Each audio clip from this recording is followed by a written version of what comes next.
If you're closing 5 million a year and you're still doing everything yourself, you're either a superhero or you're 6 months from a mental breakdown, and probably the second one. And here's the thing, I've watched so many agents make their first hire way more expensive and complicated than it needed to be. So I want to fix that for you right now.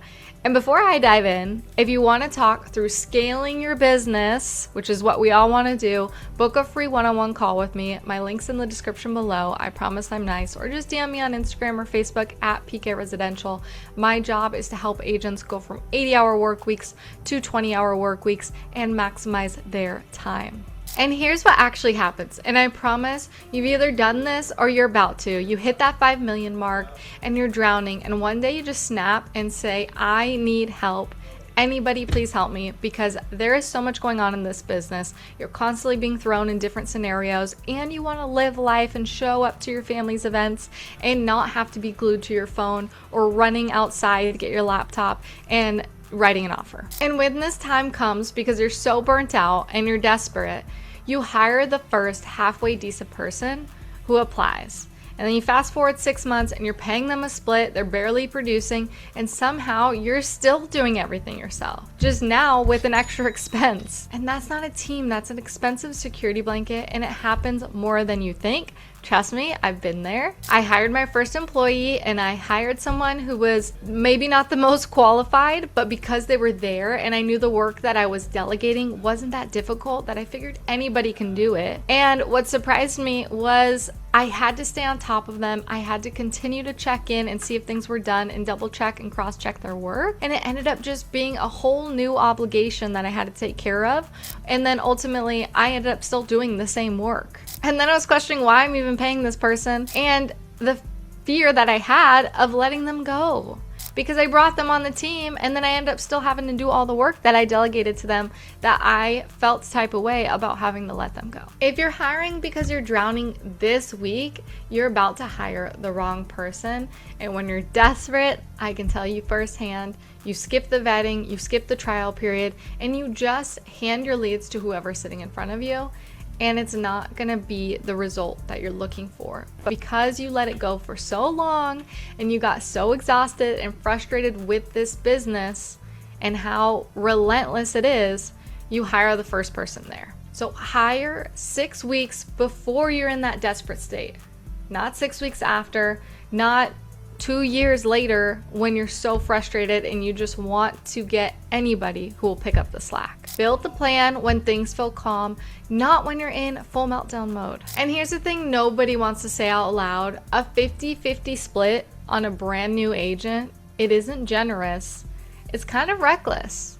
You're handing over half of your income to someone who hasn't closed a single deal on their own yet. Why would you do that to yourself? So start with some type of tiered system, something like 60-40 or even 70-30 in your favor for the first 60 days. And those transactions that you take on, you're helping them, you're teaching them, you're training them on the game so that they can increase up to that 50-50. So they're getting hands-on experience. It's like a paid internship, but obviously they're getting compensated a lot more. And let it move towards that 50-50, or eventually maybe you flip it to 60-40 where they're getting 60%, you're getting 40%, because you've trained them up and you're almost building out like a mini team of yourself that you can trust to put out there in the field while you're out closing the bigger price points or closing bigger conversations or taking care of the bigger conversations that are going to ultimately result in more income and more revenue for your business. So once they prove they can actually convert, then you increase the splits and you increase the opportunity for them. This protects you and it gives them a real reason to hustle. If you give a handout and say, hey, I'm going to go 50-50 with you on this, but they have no experience, do you think that they're actually going to convert that transaction? No, they don't know the language, they don't know the conversation, they don't know the psychology, they don't know the process, they don't know the paperwork. And if you're gonna hire someone with experience, I get why that feels safer, because they already have some skin in the game, they know how to work clients, they know how to work leads. But you want to train them on your system, not their old one, not what they came from. Clearly they're coming to you because what they were doing wasn't working. So have them trained on your systems. You don't want to have to work through their old habits. And that's how good leads quietly die, because you'll hand them over and give them a simple playbook and then they end up going back to their bad habits. So make sure they're trained up on your scripts, your follow-ups, your CRM, your listing pitch.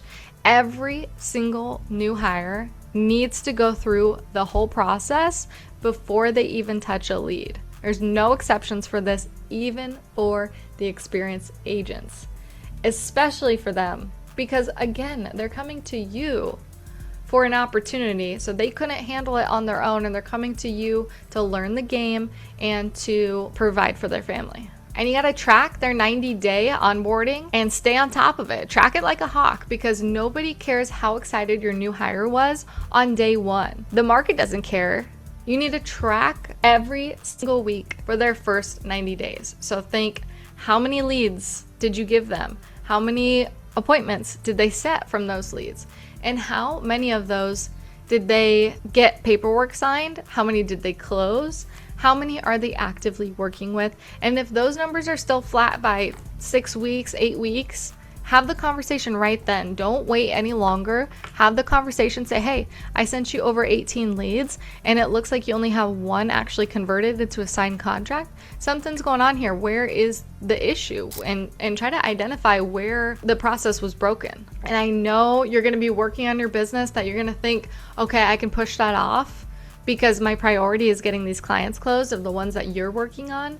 But don't wait. You need to address it right away so it can quickly get resolved and they can continue to be working and building your business and not, again, get into bad habits. So drop a comment with one thing that's actually stopping you from hiring right now, and be honest, because I want to see your objections. What's holding you back from hiring someone? And it's so important, again, to go into this with a 6-week runway.